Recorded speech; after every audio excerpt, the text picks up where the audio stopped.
over. The king is back.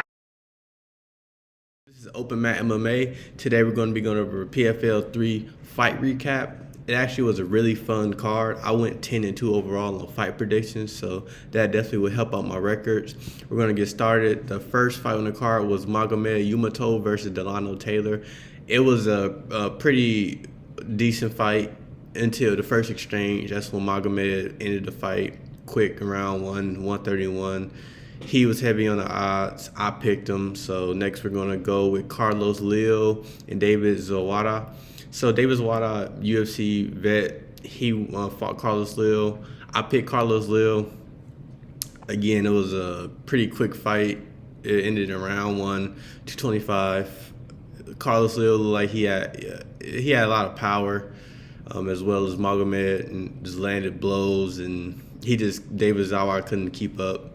So yeah, next fight we had Denis Goltsov and Cezar Ferreira. So I think Cezar was a late replacement because my fight predictions, I thought he was fighting somebody else, but I picked Denis to win nonetheless.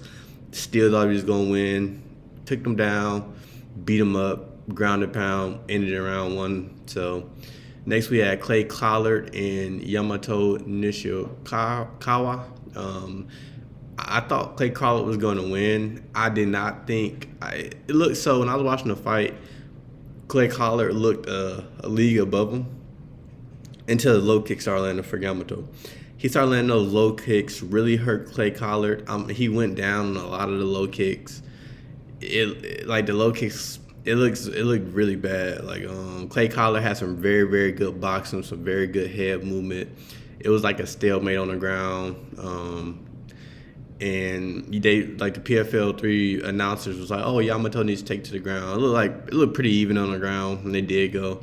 But Clay Collard absolutely torched him with boxing, and Yamato did not go down. He was actually really, really tough. Fought like a warrior. Had really good low kicks. I think he definitely got a place in the PFL. And Clay Collard was super excited. And next we had Olivier, Aubin-Mercier, and Shane Burgos. I picked Shane Burgos. That's one of the fights I dropped. That's one of the fights I also say stay away from betting because it was just so even. But in the fight, Shane Burgos looked decent in the first round on the feet. It looked pretty even. Olivier landed some. I would say Olivier won the round. He snapped Shane's head back when he landed. So I think that played into account because it was so even that you got to look at stuff like that to judge the round. And then Olivier kind of smothered him against the cage, and then he took home the decision. I think Shane Burgos will do good in the PFL. I think Olivier just their best fighter, so it was an unfortunate matchup for him. Next we had Nathan Schulte and Stevie Ray. Nathan Schulte won. I said the biggest difference between them was the jiu-jitsu, grappling. Nathan Schulte, and he used that for the last 2 rounds. First round, he was using the stand-up, and he actually looked better on the feet. But when they went to the ground the last 2 rounds, Nathan Schulte just looked better than Stevie Ray, honestly, on the ground. So he ended up winning the decision. Next we got Zach Juusola and Brandon Jenkins. This fight was the fight of the night. That was a really, really exciting fight. I did tune in to the fight into the second round. I was handling some family things. Zach Juusola and Brandon Jenkins. I thought Brandon won the last 2 rounds, but it was super, super close. So second round, Brandon Jenkins was landing on Zach Juusola and hurt him, wobble him. But the big differentiator was Zach Juusola kept, whenever he hit Brandon Jenkins would get his head snapped back in, he'd get his legs would buckle. So it looked like his shots was landing harder to Brandon Jenkins. I didn't look at the stats, but they looked like they were landing pretty evenly. I think Zach Juusola might have. I think it actually was pretty evenly. I think Zach Juusola was landing more shots landing more punches, and Brandon Jenkins was landing more kicks and stuff. But he was landing, and he was hurting Zach Juusola. I thought Brandon Jenkins was going to finish the fight multiple times. He was trying to go for that switch knee that he's known for, but it was a really, really exciting PFL fight. Probably the best PFL fight I've ever seen. They definitely got to work on promoting, because that was if this card was promoted well and people watched it, man, they would have been totally like satisfied. That was a really good card. Next we got Bruno, Miranda, and Amir. So Bruno, I picked Bruno to win. I also did like that Brandon Jenkins fight. I thought Brandon Jenkins won, but Zach Juusola took the victory, and I did pick Brandon Jenkins. So that's the only other fight that I missed. So Bruno, Miranda, and I picked him to win. He won a decision. He literally hurt Amir with every single, like, not every single shot literally, but every few shots he was dropping them. And then he was like shooting for sloppy takedowns, trying real hard to get takedowns, but he just couldn't get him down. And Bruno, he was very calm, dropped him a lot. It was a very good, it was a very one-sided fight. I do not like how the judges scored it 30-27. I thought it was at least, I said it was 3-10, 8 rounds. And I'm sticking by that because he dropped him every single round, and it was like it was not competitive at all. And I'm not saying Amir is a bad fighter. I think he just got to implement his game plan more. And he didn't get a chance to on Bruno, but I think it was all 3-10, 8 rounds, in my opinion. Next we had Nayib, Lopez, and Shane Mitchell. So like I said in the pre-fight, I chose Nayib, but Shane Mitchell, I just didn't see enough film on him. And Nayib, he was undefeated, 15-0, climbed to 16-0. So Nayib looked, it was competitive, but Nayib looked a little better. They had a few exchanges, they both landed on each other.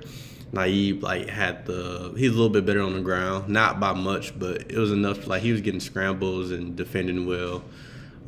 So Shane Mitchell had like a front headlock. Nayib got out of that, and then it was a pretty decent fight. It wasn't a bad fight. Next we got Raush, Manfio, and Alex Martinez. I chose Raush. Raush did win. He just outclassed Alex Martinez. It was a good fight though. He's outclassed him. They looked like they were on the same level. It's just like he was a couple of rankings ahead of him. Next we got Magomedkerimov and Ben Egli. I said the matchmaking on this fight looked a little funky in my opinion. I think Ben Egli should have probably fought somebody like more on his level. He was 14-4 versus a 31-5. So I didn't like the matchmaking, especially like the second to last fight on the card. Magomed came out, got a head kick, beat him up. That was it. Round one, 1 minute 3 seconds in the round one. I chose Magomed. The odds I think that was the biggest fight. Like, that was the biggest odds on the card. And next we had the main event, so I actually did not make the main event. But Subdue side won by, I think I seen him land a body shot, and then he finished Al-Silawi. I chose him to win. He was a PFL 3 champion. I said he do need to be more active and stuff, and he got a finish. So it looks like he was being active. Like I said, I think that was the best PFL 3 fight card that I ever seen, and hopefully they could keep making good cards. I think they gotta work on their presentation a little better, and they're promoting, because if they would have promoted that card would have did really, really well. But that's enough of me talking about PFL 3. I went 10-2, so I know what I'm talking about. Just gotta get the people to listen. So tonight we got Max Holloway and Arnold Allen. I don't know if I go really good on that card, because UFC is a little harder to choose the fights. But hey, give it a video. Check it out. Give it a view. Give it a like. Give this video a like, comment, subscribe. That was a PFL 3 fight recap, and this is Open Mat MMA.